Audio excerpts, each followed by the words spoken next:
Hello, and welcome back to London Cycle Routes. Today I'll be showing you how to cycle from Holborn in central London to Hampstead Heath in North London.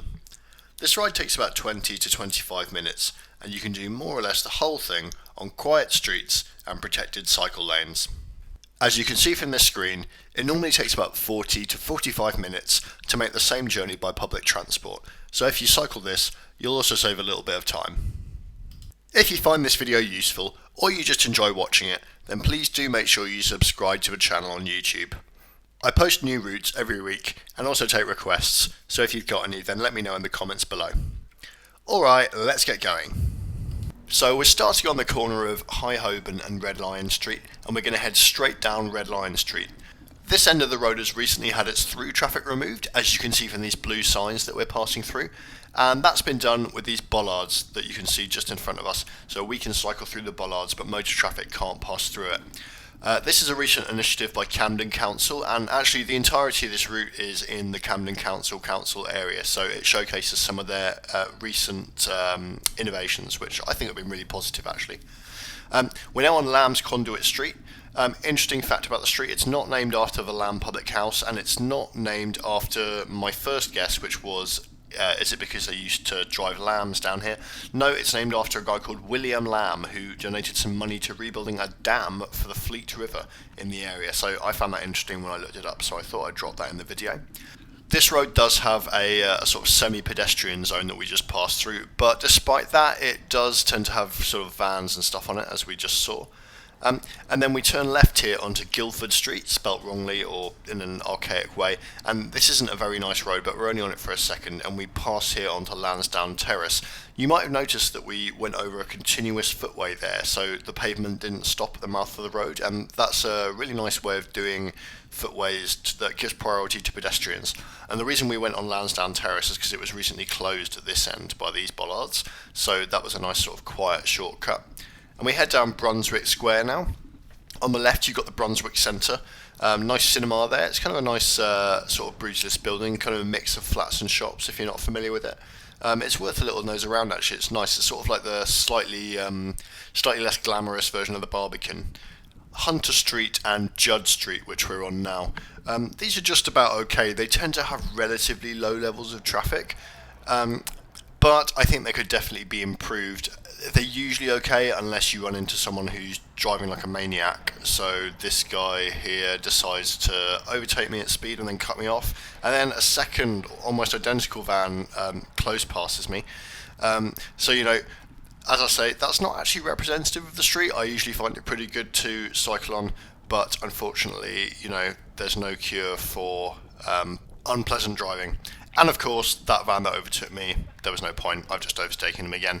And yeah, this end of the street is actually closed to traffic, so in theory it should be kept quiet, but it's I think there's a work site there, so you do tend to get a few more vans than normal at the moment. Now of course we use the traffic lights to cross Euston Road here, onto Midland Road, and we're using this nice protected stepped cycle track, and there's one in the other direction as well, to pass down all this traffic, and it's really nice. Do obviously observe the zebra crossing outside St Pancras station, and on the left there is the Francis Crick Institute, which is a sort of biomedical sciences research centre. I think it's a number of London universities coming together to do biomedical research, and it has an interesting statue of, I think, DNA outside it, so there you go.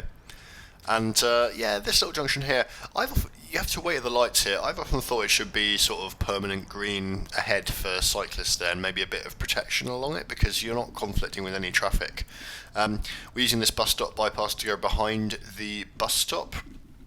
And then as you come onto the step tracks here on Pancras Road, by the way, Pancras Old Church on the right there, worth a little explore if you've got time, but we don't today because we are slowing down and then turning left into Goldington Crescent.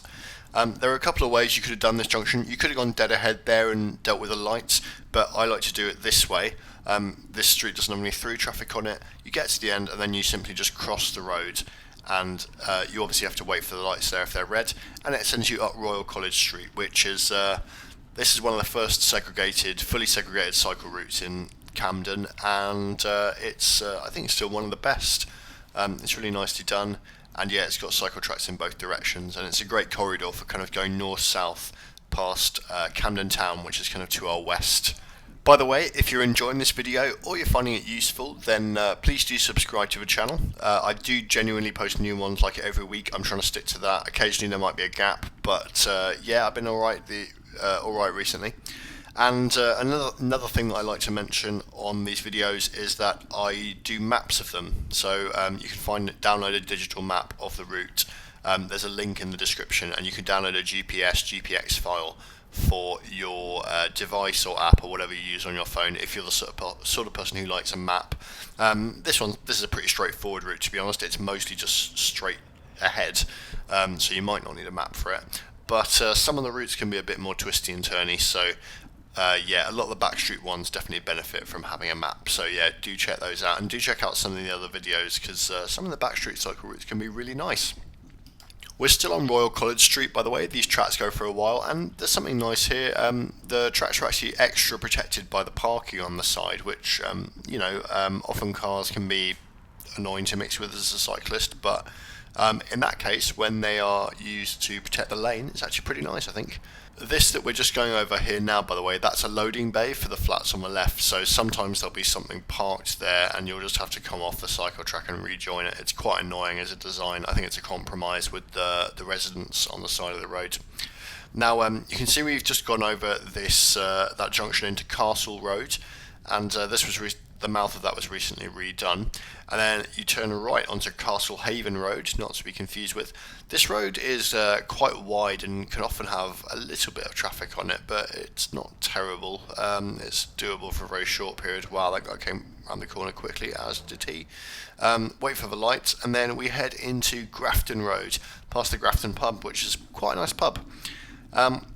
Grafton Road has recently had a couple of closures to motor traffic on it. Used to be quite busy, but now it's quietened down a lot. These closures only went in the last couple of months. I'm talking in September 2021. It's technically a trial closure, so it might not be permanent, but I think there's a good chance they will, because they've had quite a nice effect on the street. They've kept it quite quiet. So yeah, you can basically cycle up here with no problem. It's basically a really useful extension of the cycle route we've been following. It used to be quite tricky to go further north from here, but the reason I thought it would be good to do a route to Hampstead Heath was because this Grafton Road basically connects that cycleway that we've been using in other videos up to Hampstead Heath. And here's that closure now. Yeah, these no motor vehicle signs and camera enforcement, and that guy's just reversing out of it. So yeah, just because it's low traffic doesn't mean there aren't any cars, so you do have to keep an eye out. But yeah, it's generally a pretty pleasant ride, and as a result, I think we've probably seen more cyclists than we have cars on this street. There were sort of 3 or 4 back there, and I think only 1 or 2 cars.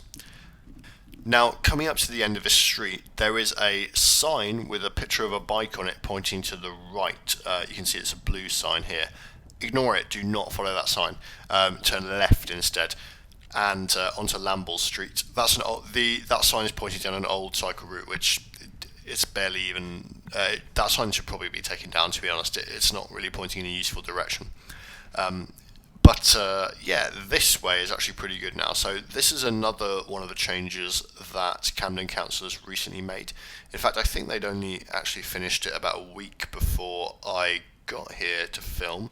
So you want to come up on here and use this joint cycle zebra crossing, and it'll lead you nicely onto Estelle Road. So you've got priority on that zebra crossing. It's just like a normal zebra crossing. However, not every motorist will understand that because they're quite new. They've only been around for a short period of time, so don't count on it. What a nice guy waiting for us there. That's really nice. I'd love to see that more from vans, and someone else actually does it up here in a very large car. So yeah, fair play to these 2 drivers for being courteous to us.